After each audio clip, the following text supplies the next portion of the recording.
Mga kada, ang kolehiyo ang isa sa pinakamahirap na yugto ng pagiging isang estudyante. Pero mas mahirap kung bago at matapos ang klase ay kailangan mo pang magtrabaho bilang isang janitor. Mga kada, ngayong umaga mai-inspire at ma-amaze tayo sa kwento ni John Tristan Ramos na dating janitor at ngayon ay magiging isang abogado na. Good morning! Good morning, Miss Emma. Good morning sa ating mga kada. Kumusta naman? Medyo bago sa akin to, so medyo kinakabahan ng konti. Ano lang tayo dito kwentuhan kasi ang iyong story ay talagang makakapag-inspire ng marami nating kada. Gusto ko munang tanungin, nag-sink in na ba sa'yo? Kasi bago lang, kamakailan lang itong bar exam, di ba? Actually, nag-sink in na rin sa akin yung napumasa ako ng bar exams kasi nga tuwing binabati ako ng mga ka-eskwela ko, kaibigan ko, lagi kong sinasabi na yung title na attorney, title lang yan. Pero at the end of the day, sa bahay, ako pa rin yung tagahugas ng pinggan, tagaluto, tagapagmaneho. So, nag-sink in na rin sa akin. Nasaan ka ba nung nalaman mo yung resulta? Nung nag-aantay ako ng results, nandun ako sa Supreme Court courtyard, nasa harap ako mismo ng monitor. So, inaabangan ko na lumabas yung pangalan ko doon. Anong nararamdaman mo nun? First time mo ba tumatik? First time ko nag-take ng bar exams. So, nung inaantay ko yung resulta, sobrang kinakabahan na ako, nanginginig na yung buong katawan ko. Kasi before the release of the names, meron ng mga nag-iiyakan sa Supreme Court kasi na-receive na nila yung results nila dun sa Barista website. Yung Barista website kasi doon namin ina-upload yung mga documents and doon din nire-release yung mga results. Yung sa'yo wala pa nun Yung doon? sa akin, at that time, Ramos kasi yung last name ko. So ang nakaka-receive siguro alphabetical order. Reload ako ng reload doon sa website, hindi lumalabas yung scores ko for the bar exams. Until nag-antay na lang talaga ako doon sa monitor. And then lumabas na yung, before kasi no bar exams, ang initial, nung chinek yung list, I think 5 lang yung Ramoses na nandun sa list. So nung lumabas yung 5th na Ramos, na-dishearten na ako, sabi ko, baka hindi talaga ako pumasa this year. Pero nag-antay pa rin ako, lumabas yung 7th tsaka 8th na Ramos. Nakita ko yung pangalan ko dun sa 8th na Ramos. So after nun, pumunta ako sa isang sulok. Kasi nga ayoko ng attention, ayoko makita ng maraming tao na umiiyak. So pumunta ako sa isang sulok, tinawagan ko yung nanay ko, sabi ko, Ma, I made it. Tapos doon ako umiyak. Oh, may kasama ka ba nun, Tristan? May kasama ako yung best friend ko. Pero at that time, hindi siya nakapasok doon sa Supreme Court courtyard kasi bawal yung open shoes. So nandun siya sa labas ng Supreme Court nag-aantay. Imaginein mo, lahat ng paghihirap mo noon, ito yung naging bunga. Kwentuhan mo naman kami kung paano ka napasok bilang isang janitor. Nag-start yan kasi nung 14 years old pa lang ako, namatay yung father ko. So, naka-receive ako ng call through an anonymous caller informing me na yun nga, na-aksidente yung tatay ko. So, pumunta kami sa hospital, nakita ko yung father ko, duguan yung mukha niya. And hindi na niya kami nare-recognize ng mama ko, though conscious siya. So 4 days namin siyang inilaban, tapos into 5 hospitals namin siya dinala. Pero unfortunately, hindi siya nakasurvive. So because of that, yung mama ko, napilitan siya mag-work as a domestic helper. So hindi ko pa rin accepted yung fact na yon. Kinakahiya ko yung trabaho ng nanay ko at that time na kailangan niyang maging isang katulong para makasurvive kami as a family. So, yung nanay ko was only earning 21,000 at that time. A month. 3 kaming magkakapatid. So, dahil doon, yung school administrator namin ng high school, inoferan ako ng academic scholarship, which I've accepted. Pero bilang pasasalamat, every summer, tumutulong kami magkamada ng libro and then magbenta ng libro tuwing enrollment. And then after nun, nung college na ako, doon ako nag-start na mag-apply. Naghanap uli ako ng academic scholarships. But then, yung academic scholarship na nakuha ko would only cover half of the tuition. Hindi pa kasama mga miscellaneous, mga allowance. So, I looked for an alternative, which is yung working scholarship nga. And it was by chance talaga na nakalusot ako dun sa working scholarship because hindi sila tumatanggap ng students from the College of Science dun sa working scholarship because of the hectic schedule. Nung na-process na lahat ng papers ko, doon lang nila na-realize na, taga College of Science pala to. So, in-inform ako na hindi sila tumatanggap from the College of Science, pero kung may tatanggap daw sa akin na boss, tatanggapin nila ako. So, after several interviews, after several rejections, yung boss ko from the Faculty of Pharmacy sa satellite laboratory accepted me dun sa position nga na laboratory assistant. So yung ginagawa namin as laboratory assistant, janitorial jobs talaga. We clean yung mga laboratories, we prepare yung chemicals, every sem break, pati yung water reservoir, nililinis namin, ini-scrub namin. Talagang busy-busy. Talagang busy-busy. So iyon yung reason kung bakit napunta ako sa ganong klaseng trabaho.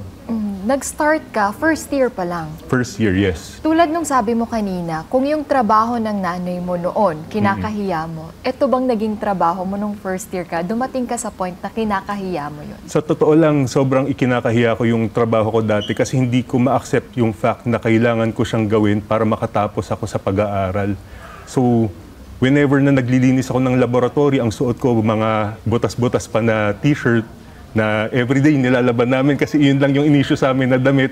Sasampay ko, yun uli yung susuot ko kinabukasan. Ayoko makita ng mga klase ko na ganun yung klase yung pananamit ko, ganun yung trabaho ko na nakikita nila ako nagmamap ng sahig, nagpupunas lang ng lamesa. So, at that time, yun yung na-feel ko. May time na nagtatago ka kapag... Pinagtataguan ko talaga yung mga kaklase ko, yung mga professors ko from the College of Science na nagtuturo din sa Faculty of Pharmacy, pinagtataguan ko rin sila. Kasi ayoko makita nila ako sa ganong sitwasyon. Pero kailan mo na-accept yun?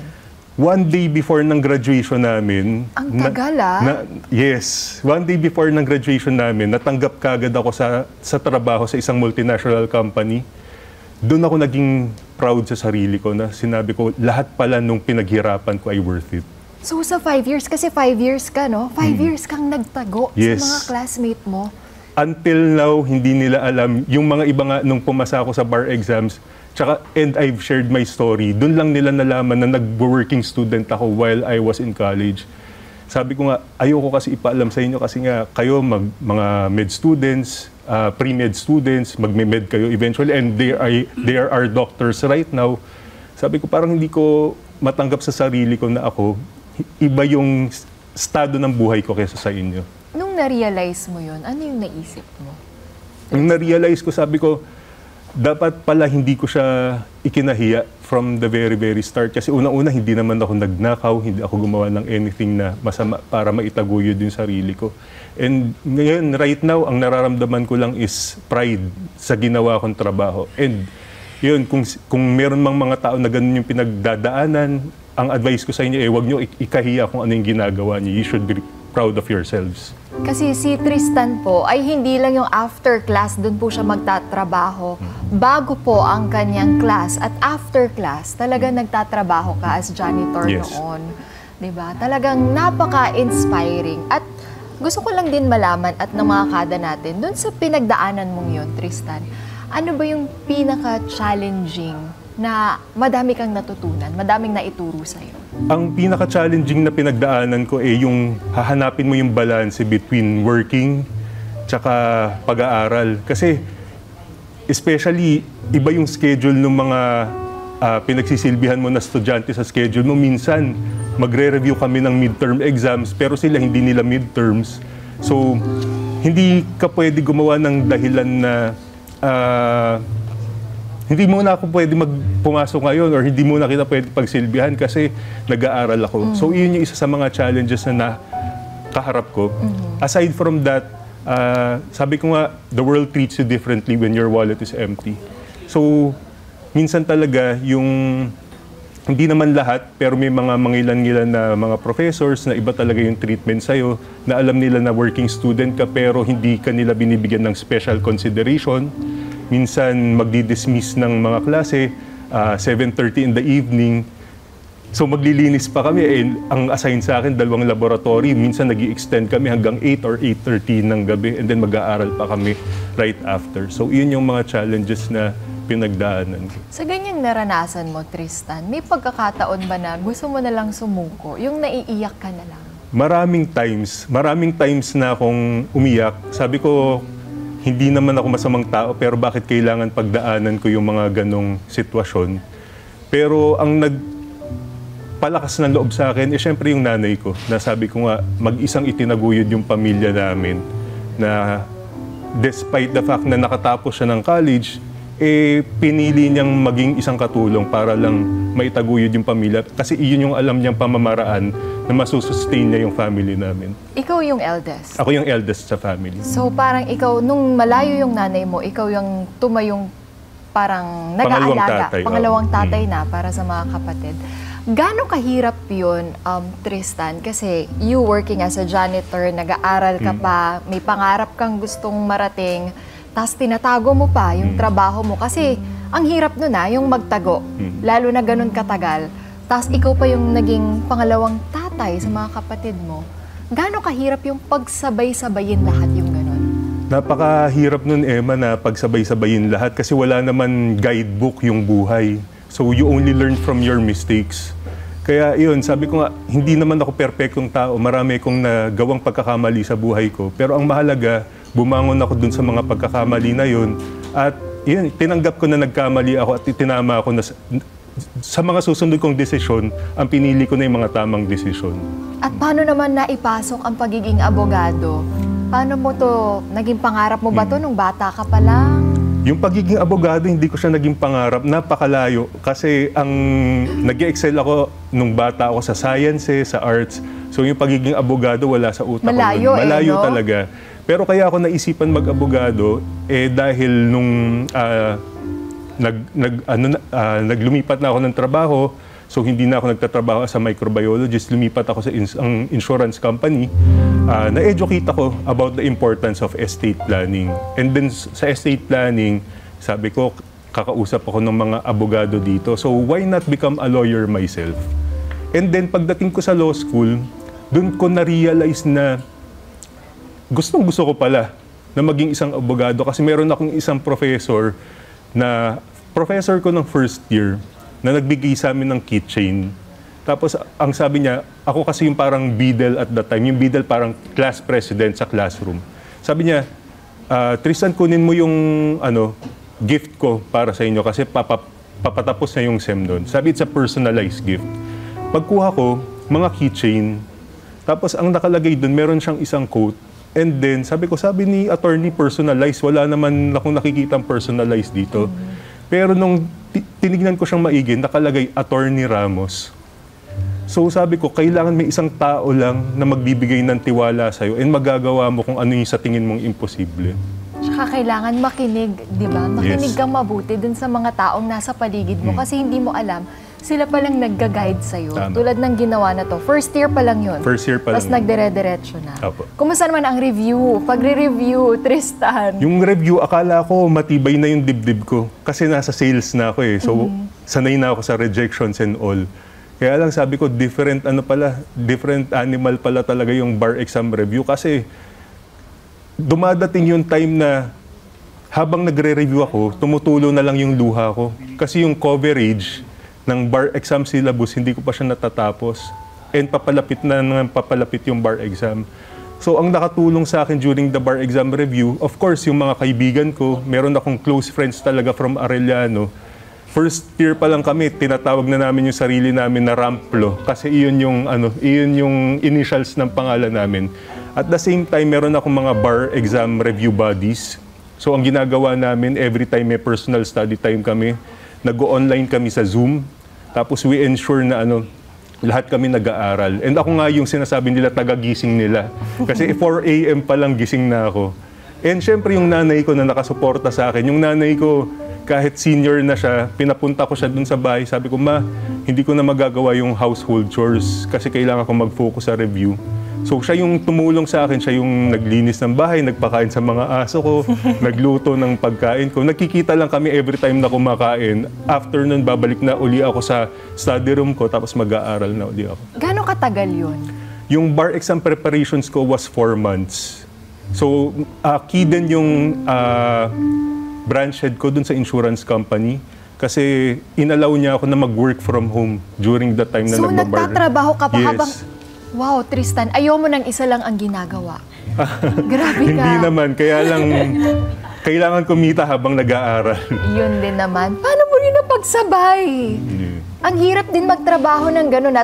Kasi usually, ang ibang ginagawa ng mga nagre-review, gusto nila yun lang, para focus.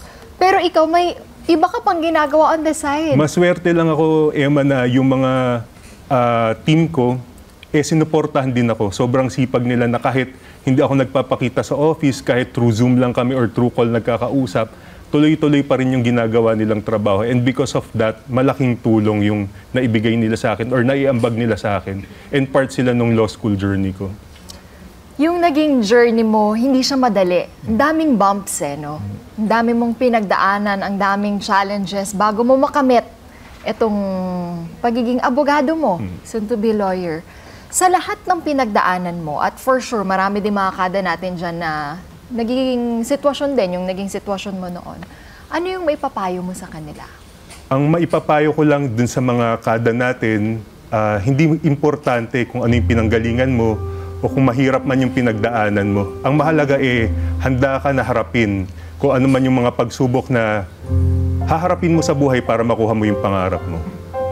Yung mga kada natin na kinakahiya yung trabaho nila ngayon, tulad nung nangyari sa'yo noon, ano yung advice mo for Yung them? advice ko para sa inyo, valid yung nararamdaman nyo.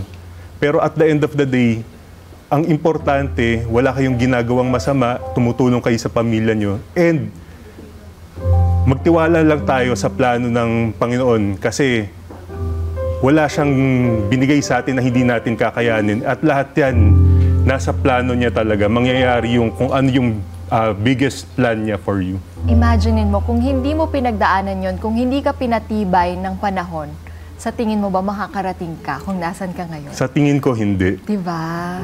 Parang part talaga siya ng plano Parang part siya ng pagiging successful.